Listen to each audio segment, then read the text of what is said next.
Have you ever sat in that heavy silence at a family dinner? Here on Tales of Home, we retell those moments honest, everyday, sometimes controversial. Every story is a mirror. Subscribe, join the conversation, and maybe find a little healing. I didn't set out to spy on my own kid. That's how bad ideas show up dressed as peace of mind, carrying a monthly subscription fee. The rain hadn't stopped in 3 days, drumming the roof of my cedar-sided house on BAINBRIDGE Island like a restless finger, and I was wide awake at midnight scrolling on my phone pretending I didn't hear every phantom creak the way a widow does. 62 alone, learning that the quiet you once begged for can get mean if you let it. The doorbell camera app opened like a habit. A black and white slice of porch, wind pushing mist across the lens. Then, two shapes hooded against the weather. The system tagged a familiar face. Mark, my son. Behind him, Jenna, her ponytail dark with rain. He used the emergency key we'd taped under the hose reel, the one he promised he'd only use to check the place Mom. The app caught their voices in little gulps between wind gusts. Upstairs is clean, Jenna murmured. If the signatures trace back, she gets pinned. Office, Mark said. He kept everything there before the service. She won't have touched it. I sat up. My late husband's office, Owen's, had been shut since the funeral, sunlight locked out by blinds I couldn't bring myself to raise. I watched my son and the woman he loves move through my living room with purpose that didn't look like watering plants. The camera followed them until they slipped down the hall and out of frame. The two white oak doors at the end, the ones Owen insisted on for gravitas, gulped them down. I turned up the volume and heard the sound of a file drawer, yanked the thud of something placed too hard on wood. 10 minutes that felt like 10 years. Then they came back into view, not triumphant, not even guilty, scared. Mark was holding Owen's old pocket watch, the brass one with the engraving he claimed came from his grandfather, though no one could remember the man. Jenna kept looking at the front windows like the dark was watching her. She can't know any of this, Mark said. If Veronan's people tie the foundation to her name, she'll go down as beneficiary. Jenna finished too quickly. Owen set it up that way. My throat dried out so fast I had to swallow twice. The watch caught the light. The face of it had always been too clean for its alleged age. Mark lifted his eyes and in the dumb luck of the moment looked straight into the red pinhole of the camera. He froze. Jenna did too. You said she doesn't check this stuff, she whispered. She never remembers her passwords unless I... His gaze shifted. The screen went black. My phone buzzed. Yeah, so violently I almost dropped it. Unknown. Against my better sense, I swiped. Stop watching the recordings, a voice said. Smoothed, filtered, genderless. For your safety, Mrs. Hale. Forget what you saw. Who is this Mark? Your son can't protect you from what Owen built. He put you on paper not by accident. Walk away. What paper? Foundations. A Panamanian one bears your name. There are filings that look clean until you run them against other ledgers, the kind people like Veronan keep. The line clicked dead. My thumb hovered over Mark's contact until reason lost the fight. Straight to voicemail. Same with Jenna. I went back to the app. My password failed twice, and on the third try the system told me there was no account under that email.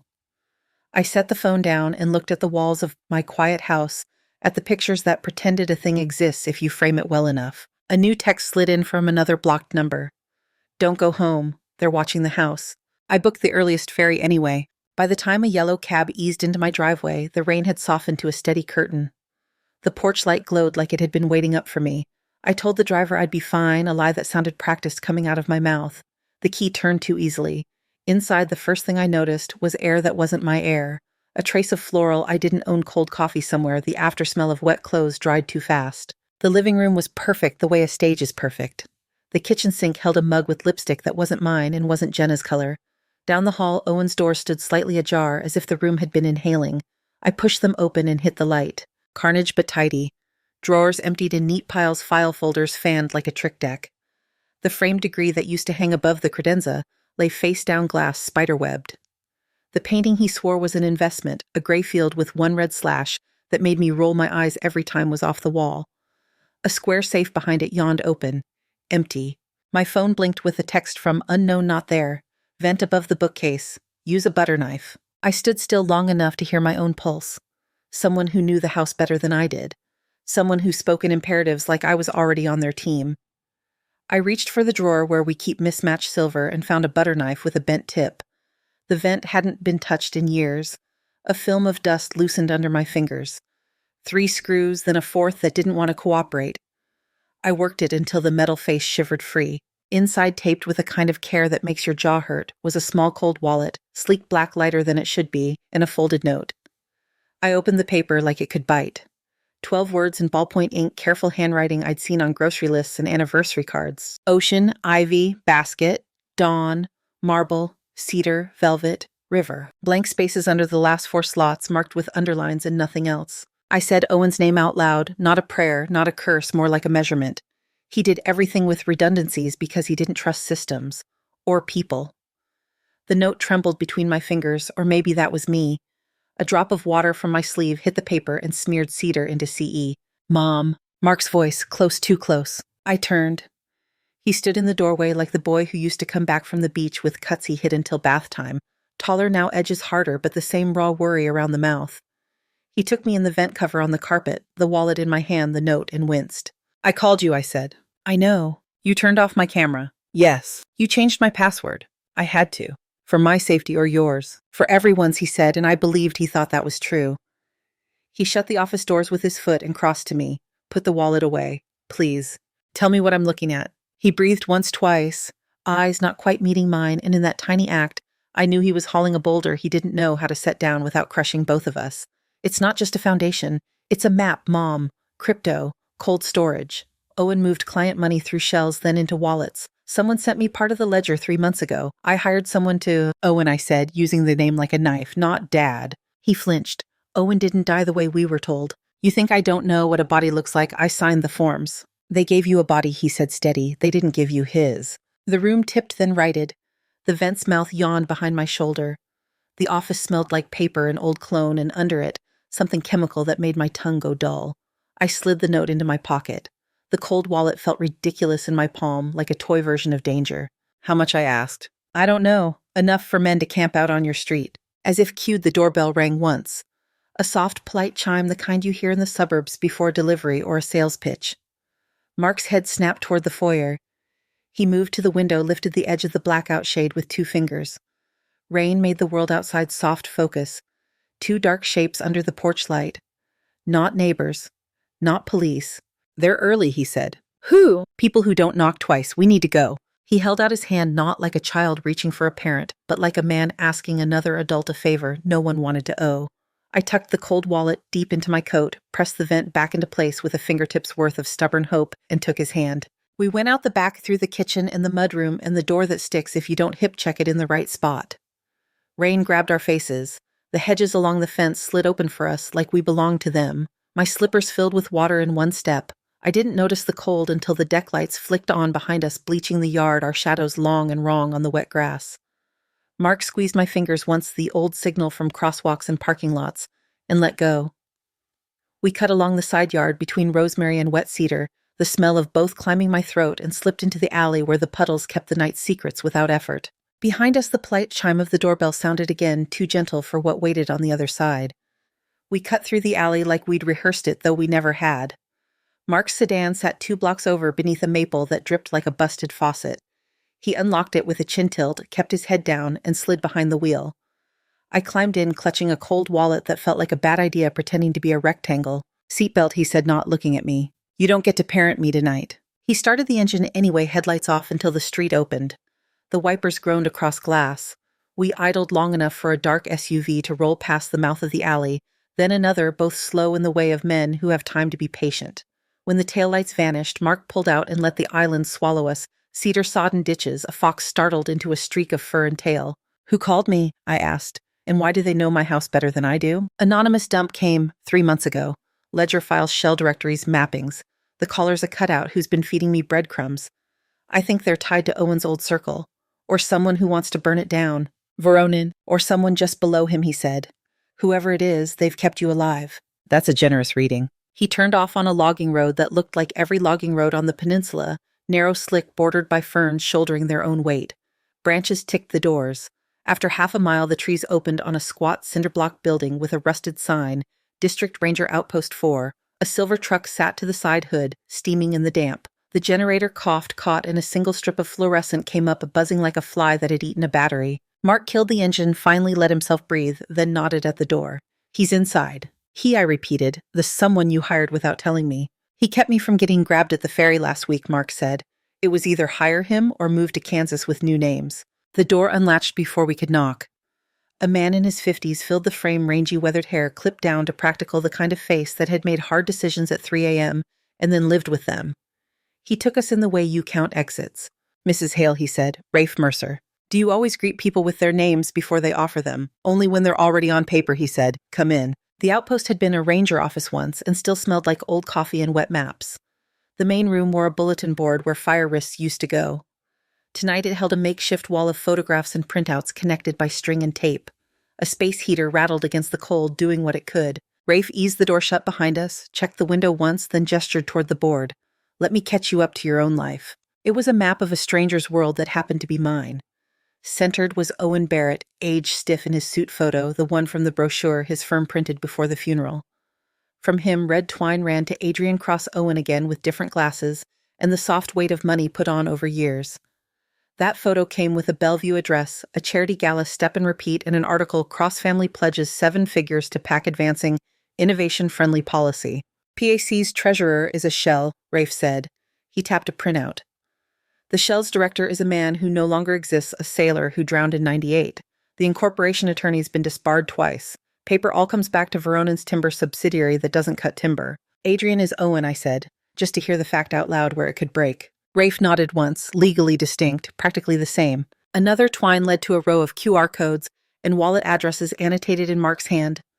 OTC desks, handles that sounded like gamer tags, timestamps, when large transactions hopped across chains at 3 in the morning. A column of sticky notes. Mixer tumbler, cold storage. Under that, a photo of a Tacoma shipyard, crane skeletal against a gray sky, a warehouse tagged with geometric graffiti. "Bulk cash turned into value, put through a wash cycle, then parked," Rafe said. Some of it moved again quietly after the funeral. Mark flicked his eyes to me, measuring what I could take. "That cold wallet you found is one of 3, he said. 2 are dead. This one still reads with 8 seed words. The missing 4 complete the key to a vault that doesn't live in a bank. And the foundation with my name on it," Front Rafe said. "Respectable paperwork to explain why you might have assets, if anyone ever asked. If a case blew up, you on paper were the architect. You're a better martyr than a money man who's useful to bad people." The heater kicked off. The quiet that followed wasn't empty. It held every breath we'd taken tonight. "How long have you had this board?" I asked. "Before or after you decided I could handle seeing it?" 2 weeks, Rafe said. "We didn't show you until we found something that could keep you alive when knowing it made you a target." "What's something?" I asked. He tapped the corner photo. I hadn't let myself look at Elaine Cross beside Owen and Adrian at a university graduation, her dress a shade of blue that people buy when they've learned what works on them. Her smile was full and unaware. "Her," he said. 35-year marriage on paper. 2 adult children. Lake Washington address that pays a landscaping crew to make the hydrangeas look effortless. "That's his other life," I said. "Half," Rafe said. "The other half involved clients who wanted their money to do things money isn't allowed to do, and a man who was too proud to tell either wife anything that would make him answer questions at breakfast." I stood closer to the board until the printed faces blurred. It's one thing to suspect a thing in the loose way you suspect a rain comes because your knee says so. It's another to see it arranged with string. "Why did you help Mark?" I asked Rafe without turning. "Men like you don't work for free. I owe a favor I can't repay," he said matter of fact. "This gets me closer." "To what?" "To even." He left it there and I let him. Mark rolled a chair toward the table and opened a laptop sprinkled with rain flecks. He plugged in a drive, pulled up a folder with a string of characters for a name, and showed me a spreadsheet that had none of the mercy of a human face. Numbers that sat like stones. Arrows from account to account. A column labeled signatory with my name in it as if that were ordinary. "I never signed any of this," I said. "I know," Mark said, and I believed him. "We need 4 words, Mom. Without them, the wallet's just a very pretty brick." "What if he kept the 4 somewhere stupid?" I asked. "Like the back of a photo or a safe deposit box, or Owen didn't trust safes that other people could open," I said to myself, cutting across my own question. "He trusted routines. He had that book, the red one. He called it the legacy book. Every month, dates, goals, milestones he made up so he could celebrate himself. He'd hide things in plain sight to feel clever." Rafe's eyes warmed a degree. "What does plain sight look like to a man like him?" "Family dates," I said. "He made a religion out of anniversaries. He'd disguise codes as I don't know the amount we paid the mason the date we put in the herb garden. He'd make a system and then congratulate himself for having it." The generator coughed once. The lights flickered, steadied. Mark's phone vibrated across the table until it almost flung itself off. He palmed it. "Jenna?" I asked. He listened, then went very still. Are you okay? He said. The muscle in his jaw clicked. Stay where you are. Don't go back. He hung up and breathed out too fast. Someone hit the house again, he said. 30 minutes after we left.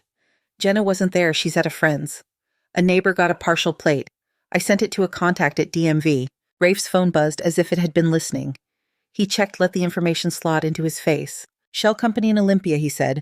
Owned by a family trust that shares a last name with Senator Miles Baines. The trust leases 3 vehicles. 2 are in D.C., the 3rd is here. Baines, I said. Owen mentioned him once at a fundraiser. He said the man could shake your hand and count your rings without looking. Baines's staff shows up where helpful money flows, Rafe said, and where fires need to be put out before they reach a donor's porch. Mark stared at the board's center photo, the way you look at a cliff you've already fallen off. We're behind, he said, not accusing, not panicking, just saying the thing. Rafe didn't disagree. He walked to the window, lifted the blind with 2 fingers, and watched the rain stitch the dark together. He's home, he said after a beat. Who? Adrian, he said. He left Bellevue at 5, returned at 8, lights on until 10. Cameras scrape what they can. He's shut in tonight. That won't last now that someone knows his wife's maiden name and your middle initial. You can't promise me Elaine doesn't know, I said. I don't promise things I can't keep. Rafe said. I can tell you she hasn't triggered any of the counters I stand up when someone's in on it. Her patterns are clean. She buys flowers and gets coffee with the same 2 friends on Fridays. She thinks her husband travels too much for someone nearing retirement. That's all. The heater rattled back to life. Mark closed the laptop, wiped a smear of moisture off the lid with his sleeve, and looked at me like the kid who used to ask if I could fix a thing that clearly wasn't fixable. I put the cold wallet on the table, flat palm over it, and felt the uselessness of its weight. If the 4 words live anywhere, I said they live in that red book. And that book lives where he trusts the world to see it and never notice. Rafe grabbed a jacket from the chair back, checked the holster under his arm with the ease of someone checking a watch, and tossed me a wool cap that smelled faintly of cedar chips. It's late, he said. Traffic's thin. Mark pocketed the keys. The rain picked up a steady stitch against the roof.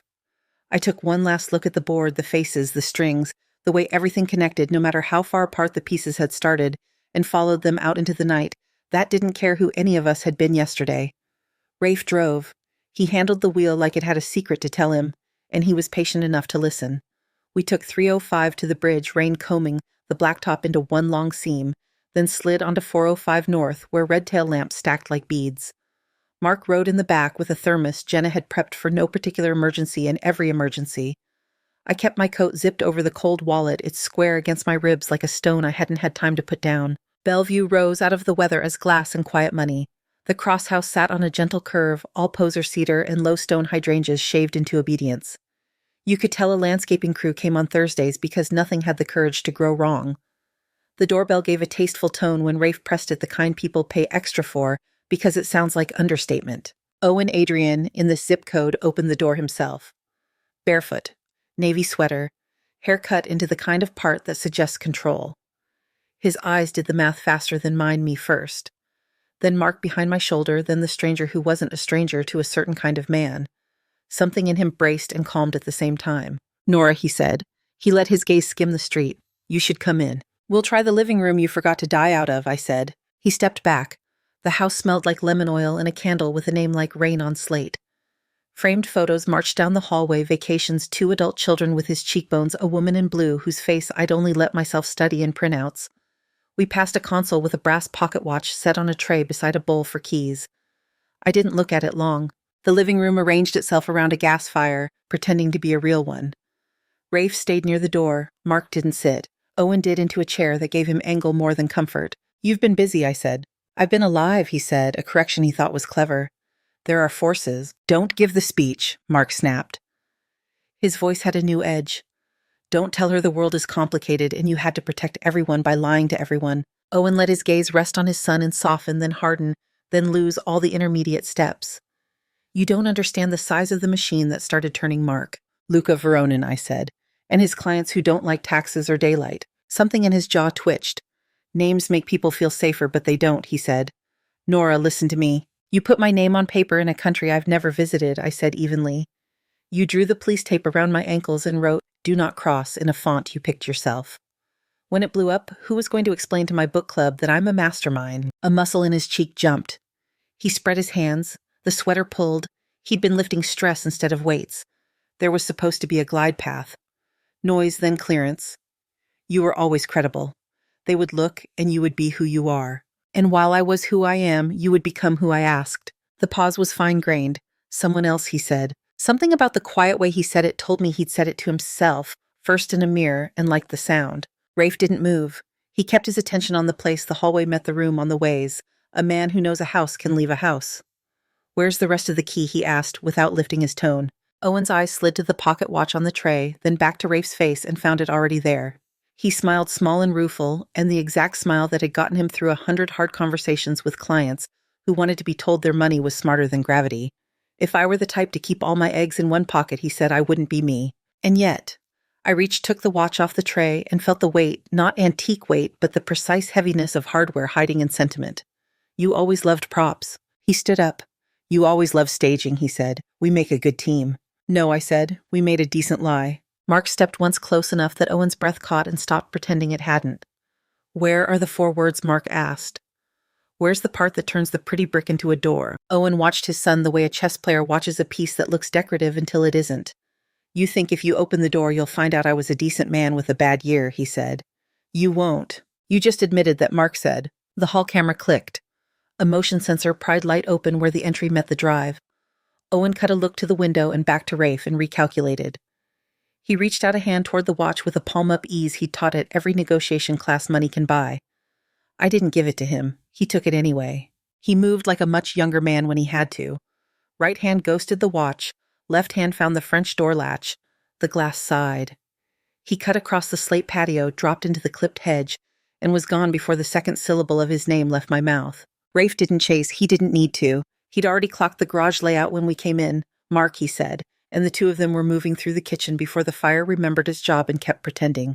We hit the driveway as a silver Tesla shouldered out. Rafe's hand landed on the hood. The hood didn't care. He pivoted and was in the passenger seat of our car before the Tesla cleared the bend. Mark drove like he'd been waiting for the exam. We took a right, then 2 lefts through a neighborhood that believes speed bumps soften character. The Tesla broke for 520 West. We followed under red-lit signage past rain-drunk billboards into a stream of cars all trying to be somewhere else. Why the ferry, Mark asked, almost to himself. Because he's learned to hide in schedules, Rafe said. And because the boat buys him 10 minutes where cameras don't see him well. We cleared Montlake and a hiss of spray slid south to the viaduct's old ghost, where the rebuild shines like a clean tooth, and then into downtown where the pavement seams make their own weather. By the time we turned down Marion, the tail lamps we hunted were 3 cars ahead at the toll booths. The Tesla boarded. So did we. On the BAINBRIDGE ferry, every kind of Washington night, showed up a kid in a soaked Letterman jacket, a contractor in neon yellow with wet cuffs, a woman reading hardback history while her dog steamed at her feet. Owen disappeared into that human noise the way a shape dissolves in fog, not gone, not present, just less of both. Rafe told us to sit like we belonged. We took a table by the windows where a metal lip kept abandoned coffee cups from skidding during weather. The horn blew long and low, and Seattle walked backward into gray. Mark's phone buzzed, not frantic, just insistent. He answered and listened. Where are you? He asked, and then don't move, send pictures. All of them. He slid the phone toward me. Jenna had taken clean squared shots of a red ledger book on my office desk. Back on the island, she must have slipped in between Patrol's pages, turned and pinned with her palms the penmanship I knew like a relative. My eyes found the page I didn't know I was looking for, columns labeled Legacy, the way he labeled anything he wanted to set on a pedestal, rows of milestones parsing our lives into a spreadsheet of pride. Next to some entries, a tiny star. Next to 4 of the stars, a penciled BMAH. Bridge, I said. I didn't plan to say it out loud. It came anyway. Moss, anchor, harbor. Mark frowned. You're guessing. I'm remembering. I tapped the page. B, the day we closed on the island house. Owen called it bridging the gap, like he'd invented the agate pass. And the hike we only finished because you didn't want me to see you cry. You brought home a rock with moss and put it on the mantle for a year, his father's Navy medals. He used anchor for every story that got him teary without tears. H, the first apartment by the marina, when we were broke and happy.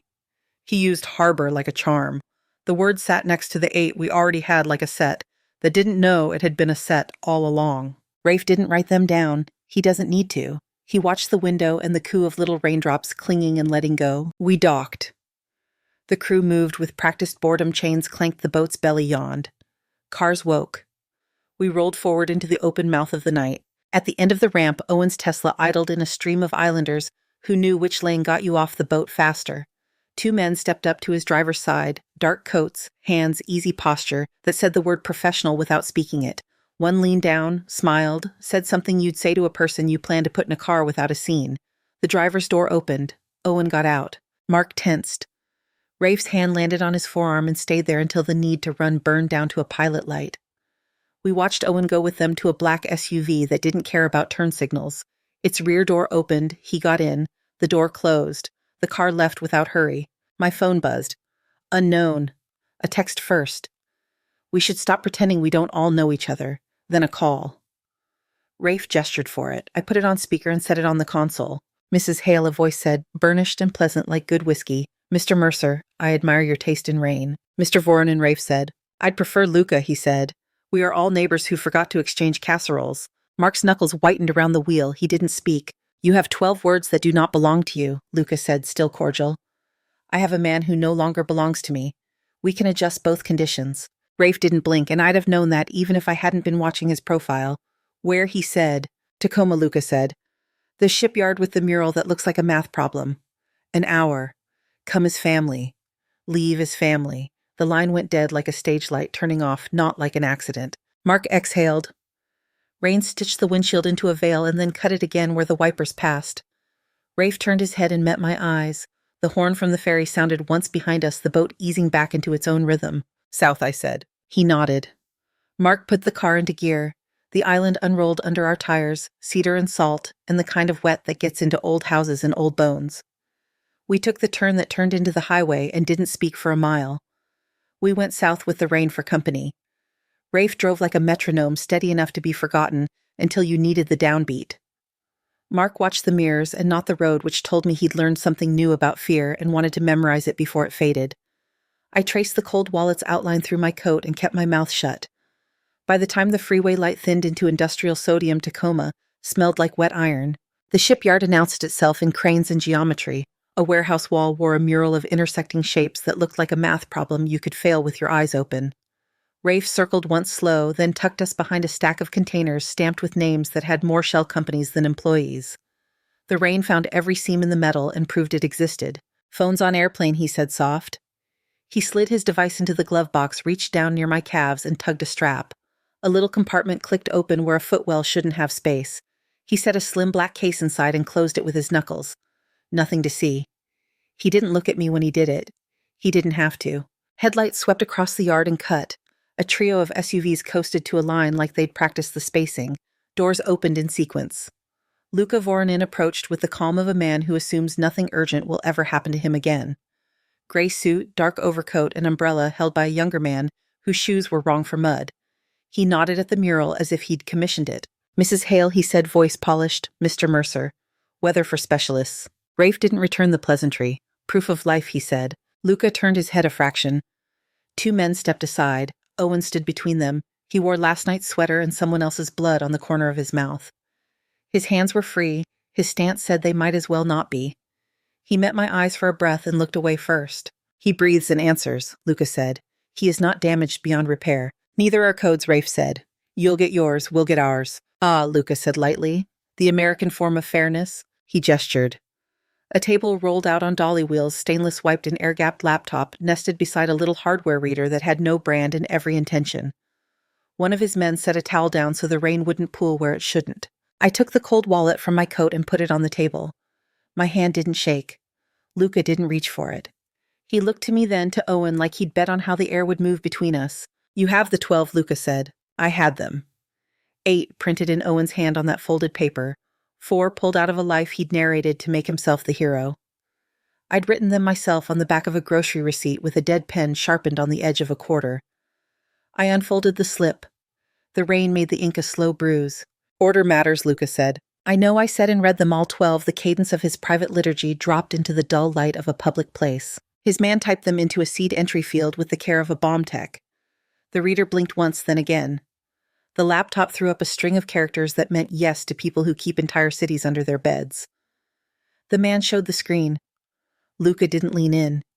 He trusted men who knew what they were for. You'll confirm funds, Rafe asked. Only the door, Luca said. The room can be inspected later. We are all in haste. He looked to me again. The key too, he said.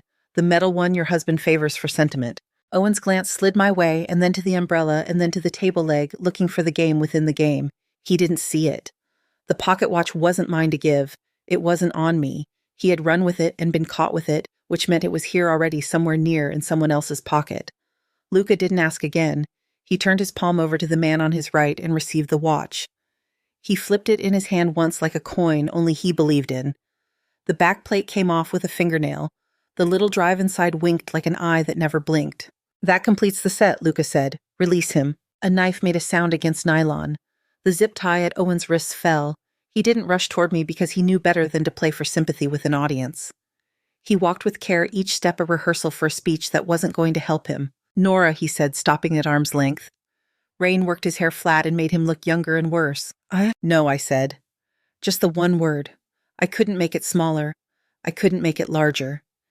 He absorbed it like a man who'd been braced for a different kind of hit and got the right one instead. Luca nodded once businesslike. "We are concluded," he said. "I will take my weather and go somewhere drier. Please do the same." He didn't turn his back on anyone he hadn't paid. He left sideways eyes on Rafe the way men who survive watch the one variable they can't buy. The umbrellas tilted, doors sighed, engines woke. The SUVs pulled out, not fast, not slow, the way dignity moves when it's bored. We stood there long enough to hear the harbor argue with itself. Rafe was the first to move. "Car," he said. He put a hand against my shoulder for a second. It was lighter than it needed to be, and exactly heavy enough. In the sedan, heat snapped from the vents. Mark drove us through a lattice of lanes and out to the frontage road. The mirror collected headlights that didn't pass or fade. Rafe watched them and didn't say tail aloud. He didn't have to. "He won't shoot in this port," Rafe said. "Too many cameras. We'll take him where his manners get nervous." He guided Mark by chin and finger. We cut through an old canning district where brick had outlived purpose, then under an overpass that held the day up like a tired man. Mark's breath steadied when the mirrors finally framed night instead of chrome. It didn't last. 2 more points of light slid in from the far side and held station. 3, Mark said. 2 and a friend, Rafe said, left at the pallet yard. We swung into a lot stacked high with lumber that steamed. Rafe jumped out before the car was fully still, worked his hands under the bumper, and came back with a keyring taped in plastic. "Don't ask," he said. We rolled forward through a gate that shouldn't have opened, crossed a seam into a service lane, and found a gray SUV asleep under a corrugated overhang. Rafe popped the driver's door with a key that had never belonged to me, and wedged our sedan behind a wall of crates like he'd planned it 2 lives ago. "Transfer," he said. We moved fast without running. Mark got the SUV purring while Rafe killed the sedan's interior lights and cracked a window so the heat ghost had somewhere to go. I slid into the back seat of the new car and looked right in time to see Owen easing toward the shadowed edge of the lot. He wasn't sprinting. He was subtracting himself in real time, letting the dark finish the math. "Owen," I said, not loud, not soft. He stopped just enough to show he had heard. The look he gave me wasn't apology. It was recognition of pattern of habit of the single trick he trusted. Then he turned sideways and vanished through a gap the size of a bad idea. "Let him," Rafe said. "He splits attention we don't want." I didn't answer. I couldn't have, even if a good answer existed. Mark's hands were white on the wheel. He took us out through a hinge in the fence that no longer remembered its job. The street beyond was vacant and slick. We made a right and then another and another until even the rain looked unfamiliar. We didn't talk. After 5 minutes, the mirror stopped measuring anyone else. Rafe's phone dead to networks hummed against his thigh with a local ping only 2 people knew about. He checked the alert on a dumb screen the color of old ash and put it away. "Keep going," he said. Mark nodded and did as told. He learned when to take instruction the same year he learned how to hold his breath underwater without panicking. I watched the city fall away into warehouse silhouettes and then into neighborhoods that believed porch lights were protection. A block off the arterial, he slid us to the curb under a maple that still had the nerve to be green. We sat there listening to the engine tick itself cooler. My phone blinked awake in my coat pocket with a number that no longer surprised me. "Blocked." I answered. No voice. A text arrived on top of the silence for you. E. A link followed. Not a link exactly, an attachment with a timestamp nobody had scrubbed. I opened it. Video. Crisp lobby footage from a hotel that liked glass more than curtains. The camera's angle took in the desk, the elevators, and a couch no one sat on. Owen walked into frame in a jacket that looked borrowed. He carried himself the way he had when he thought the room was his until it wasn't. He said something to the clerk that made her glance down and punch keys like speed could solve accuracy. A second man came in from the revolving door, average everything. Shoe color, height, hair you wouldn't notice in a lineup built to be ignored. He didn't touch Owen. He did something smaller, tilted his head and showed his empty hands, and Owen turned toward the elevators like he'd been reminded of a decision he'd already made. They rode up together. Different camera, same hallway. The door opened on a room number that meant nothing and too much. They went in. 2 hours collapsed into a splice. The door opened again. The average man came out alone. He adjusted his cuffs and took the stairwell, not the elevator. The video ended before the cursor had a chance to look impatient. I set the phone face down on my knee and said nothing for a while. The only sound was the little unheroic pebbled patter of rain on leaves. "Who sent it?" Mark asked. "Elaine," I said. The name didn't snag in my mouth. It belonged where it landed. She had a reason. Rafe looked at the sidewalk and not at me. "Copy and hold," he said. "Then we move." I forwarded the file to the address he'd had me memorize on a day that didn't exist in any calendar. The message went in under the door and kept going. Headlights swept the cross street 2 blocks down. They didn't pause. Rafe watched until nothing moved but weather. Mark set the wipers to intermittent and let them decide urgency. I could taste salt from the sound in the air even this far inland. It wasn't clean, it was true. I closed my hand around the phone until the case warmed. The lobby's whiteness stayed in my head against the dark car window, a ghost rectangle that didn't argue, didn't promise, and didn't pretend it knew me. We didn't stay under that maple. Rafe let the silence run just long enough for the city to redraw our outlines, then tapped Mark's shoulder. We moved again, not far, just enough. A motel that used to be a motor court took us in the way rain takes in a gutter without ceremony. Rafe kept the room's lamp off, worked by the blue of the TV. He never unmuted, and moved files the way a medic moves hands, purpose triage closure. The video from Elaine went where it needed to go, along with the ledger slices, the shell charts, the license plates that had brushed our nights. By morning, the first ripples hit air. A local anchor read words that sounded like weather task force warrants corruption while a crawl ran names I'd heard at dinners, where napkins were linen and laughter was practiced. The pack with innovation in its title. A procurement officer who wore good suits with bad intentions. A consultant who dealt introductions like a second currency. None of it said Owen or Adrian or Nora, and that omission let my lungs work down to the bottom. Rafe slept in a chair with his shoes on and his jacket folded the way men fold jackets when they've learned not to trust closets. Mark called Jenna and didn't pretend not to cry. I stared at the motel's painting, a river that didn't know it was printed, and let the shape of a future I wasn't going to narrate yet sit in the corner and keep quiet. Days lengthened without asking permission. Rafe passed us off like a baton, not to anyone I could name, but to a chain of people who borrowed anonymity as a uniform. We crossed a bridge that looked like a zipper, watched a skyline trade glass for trees, and ended up in a city where the rain softened itself into habit. I signed a lease under a name that fit like shoes I hadn't broken in yet. Ellen Foster. The apartment was in an old studio with a window that framed a slice of street and a line of sky. The radiator clanked at first and then remembered how to be warm. The world didn't clean itself. It reorganized. Headlines hardened then cracked. A staffer flipped. A deputy flipped. The senator did not call it flipping. He called it cooperating and resigned with a speech that forgot nouns. Photos ran of agents leaving a glass tower with file boxes and faces you couldn't read, which is how faces look when they've been trained to keep jobs. Somebody put a name to Veronan's network that sounded like a book title. Someone else counted seizures with commas. Owen's name stayed where he'd left it, between people who knew and people who guessed. I made a routine because that's what you do when the ground stops moving and you don't yet trust it. Mornings I walked to a corner place that smelled like roasted patience and watched rain stipple the street. Afternoons I put in hours at a neighborhood bookstore that pretended not to need me, and then did. Evenings I learned the light in this part of the country has a dignity of its own at 5 p.m. when neon hasn't committed and the sky hasn't either. I spoke to Mark every day.